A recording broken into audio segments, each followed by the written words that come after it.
Всім привіт! Продовжую робити ось цей Хонцгугель. Ось він такий. Сам бацик я відправив кольчужнику для того, щоб зробити кольчугу. А я зараз буду робити всякі дрібниці. Зазвичай перед початком роботи я намагаюся собі надибати побільше артефактів, тобто джерел наших. Ось, наприклад, цей шолом приблизно я роблю. І ми бачимо якісь прорізі на глазниці, на очниці, та отвори на одній стороні забральника, тому що на другій стороні таких отворів немає. І це насправді типово. Тобто ліва сторона забрала зазвичай не має отворів, тому що це якби сторона, куди частіше прилітає зброя супротивника. Саме ліва сторона. Тому на ній дуже часто немає отворів для дихання. Ага, і ось фотографія, вид спереду. Ну, можна побачити, наскільки нерівно зроблено в середньовіччі. Це теж типово для середньовіччя. Але ми будемо намагатися робити це більш якісне. До речі, якщо ви шукаєте, де я взагалі видивлююсь різноманітні артефакти, то можу вам порекомендувати Pinterest. І є дядька такий, Том Білітер. У нього тут дуже багато кльового, різноманітного, інструменти, малюнки і так далі, так далі, так далі. А ще у нього є тут такий альбом. Ось, альбом. Photos from Matthias. Да? Тут 17 тисяч фотографій. Я можу похвастатись, що ці всі фотки я передивився вже рази 4. Це, да, якщо ви займаєтесь обладунками, вам треба вивчати, ну, може не вивчати, а хоча б поверхнево ознайомитись з обладунками, які були зроблені у середньовіччі. От. Тому сідаємо і просто дивимося, що воно було, як воно працювало, чому воно не працювало, і так далі. Щоб створити в голові таку певну базу різноманітних технічних рішень, розуміння геометрії різноманітних. Знову ж таки, коли ви понадивлюєтесь всього, ви будете знати, куди лізти і що шукати. Бо я, наприклад, коли мені дали цей шолом робити, у мене було... Зараз покажу, що в мене було. У мене була ось така фотографія. Це вид спереду його. І ось малюнок. Ну, я, до речі, скажу, що непогано, коли замовник щось ще вам малює, але, знову ж таки, робити репліку або версію, або взагалі, да, цей шолом по такому малюнку не дуже правильно. Як мінімум, тому що тут вигін на бацинеті, мені здається, не дуже правильний. Це пункт перший. По-друге, я думаю, що той, хто малював, забув тут промалювати більш правильну форму, більш характерну. А ось, до речі, бачите, ось у нього намальовано знизу. Характерна частина петлі, вона ось така. Тобто, така виступаюча полукругла частинка є. Ну, все одно круто, що промальовано, тому що зазвичай такого не роблять. От. І коли ти робиш і не розумієш, що треба зробити, це погано. От. Тому я підібрав іще фоточок. Бачите, у мене тепер тут дуже гарно видно, що воно, як воно. І зараз я порозмальовую всі отвори, прорізі і нюанси на забральнику і буду робити. Ось, розмалював. Будуть прорізі ось такі. Це я розкидав отвори. Це в мене буде такий бортик тут відігнутий. І треба підрізати це вушко. І тут теж трошки підрізати. Ну, оце зараз все і буду робити. Ось зажали в лещата і можна випилювати.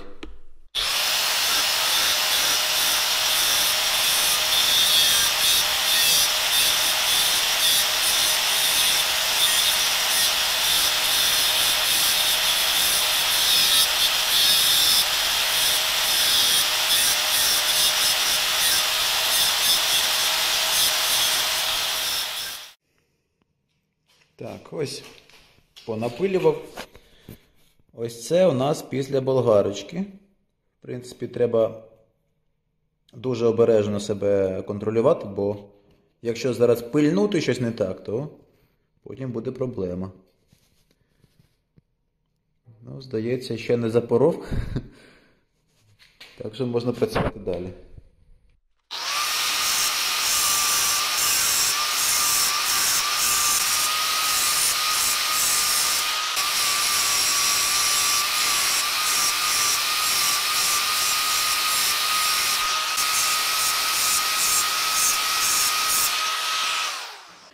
Болгарочкою допиляли, тепер можна і надфілем.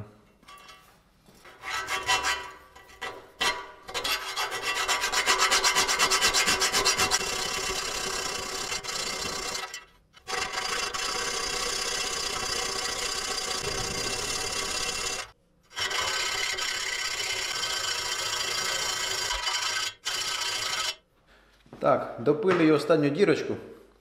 Я, до речі, знайшов супер спосіб, як це робити і швидко, і не втомлювати руки. Якщо ось так давити, то палець може уставати, а тримати надфіль отам, теж так незручно. Ну, типу ось так, щоб працювати, як класично, да? То я знайшов спосіб, от ви тримаєте тут і давите ось цією частиною, типу як якимось кінджалом. І ось так воно швидко-швидко убирається. Цей надфіль не самий тонкий, він такий товстенький. І тому він може витримати, якщо на нього нормально придавити. Тоненькі надфілі можна зламати.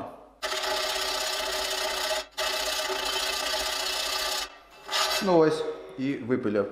І не так тяжко, бо коли давиш пальцем, палець устає, один палець, потім другий палець, потім так береш. Незручно.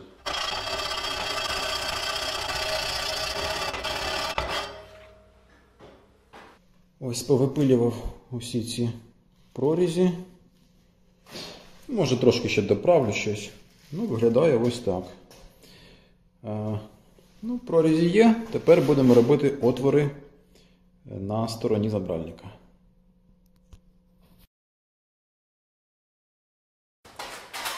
А ну, як зараз картинка?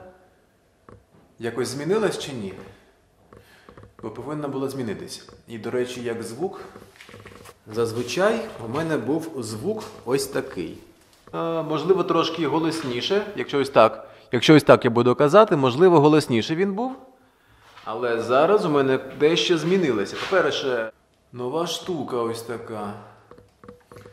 Так, до речі, світла хватає чи ні? Повинно витягувати, по ідеї. Бачите, об'єктивчик трошки ширший став. Все захватує всю майстерню. Ну, то таке. Як бачите, у нас щось новеньке з'явилося. Нова тушка, да, це прикольно. Але у мене був старий диктофончик. Дуже старий. І я оце подумав, а чи зможе він писати взагалі на камеру мені? Бо звук з цього мікрофона повинен бути набагато кращий, ніж на цю пушечку. VideoMic Go. Попрацюю з цим. Я на цей мікрофон, до речі, деякі свої музику записував ще, коли тільки починав. І я купив недорогий диктофон, реально, але на свої гроші він реально класний. От Zoom H1, от реально. Воно, наскільки я пам'ятаю, було дуже дешеве, а звук дуже кльовий був. Його можна втикати і в комп'ютер щось записувати, і ось я сюди увіткнув. Ну, зараз попрацюю, подивимося, що взагалі за картинка буде, що взагалі за звук буде. Але мені здається, це якийсь, новий рівень вже. Так, ладно, все, давайте працювати. Щоб просверлити дірки в забральнику, спочатку робимо кернером таке набивання, і тоді буде набагато легше насвердлювати.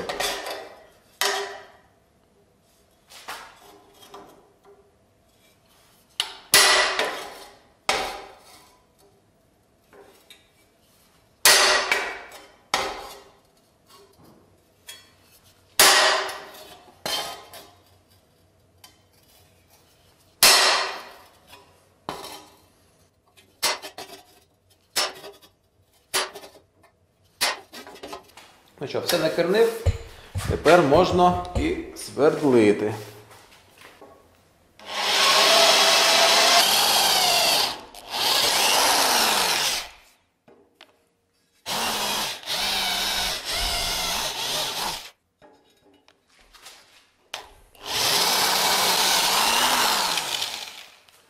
Це отвір 4,5 мм, але треба трошки більший. Ось зараз 6 мм беру. Спочатку свердаться маленькі, так простіше і попадати, і коригувати, і коли вже у вас все зроблено, тоді вже просто розсверлюєте на більший діаметр.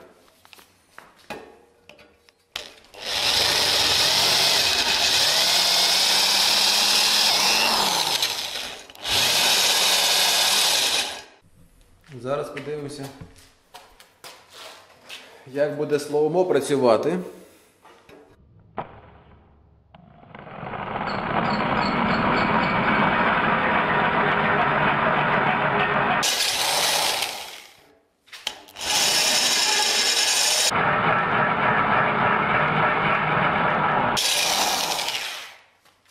Я думаю, що це було круто, тому треба ще раз.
Ось так виглядає захисне скло мого об'єктива після таких експериментів з болгарочкою і іскрами прямо в об'єктив, прямо в кадр.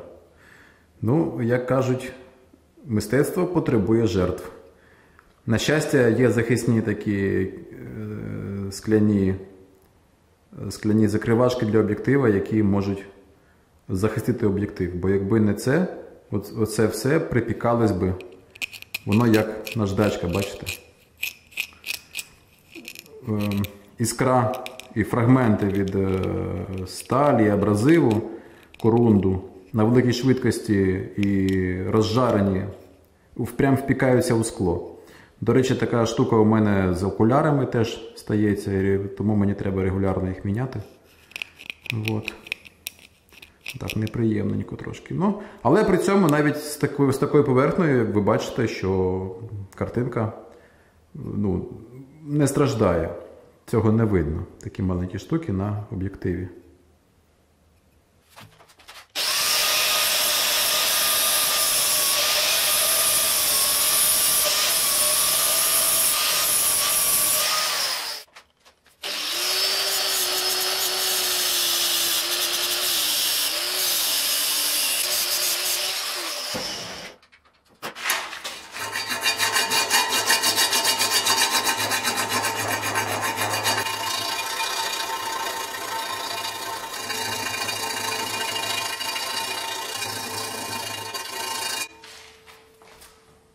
Так, трошки, бачите, вивів болгарочкою, пробігся. Тепер треба набити ось тут ребро. Краще б, звісно, це робити тоді, коли вже на бацинеті буде бармиця. Але, я думаю, тут не суттєво. то вже зроблю зараз. В принципі, я там зробив нормальний зазорчик, тому можна це зробити. Але зазвичай краще зробити весь обвіз, перевірити, що забрало встає на місце, що йому нормально там, і тоді вже можна і набивати всякі ребра в цьому місці.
Ось зробив такий, не знаю, це з надфіля, таку штуку, щоб пропиляти дві полосочки на очниці забральника.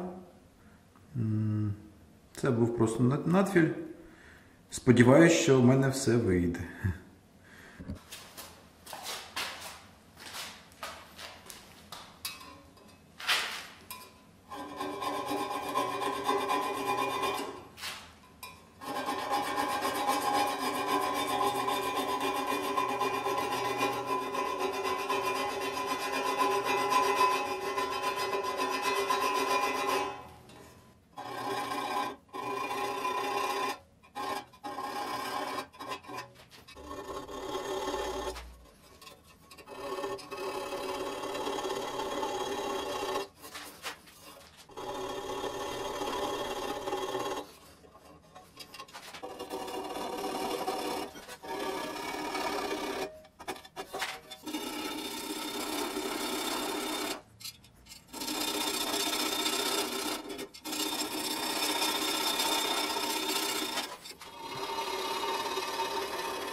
Ну ось вийшла така заготовочка на Хунцгугель.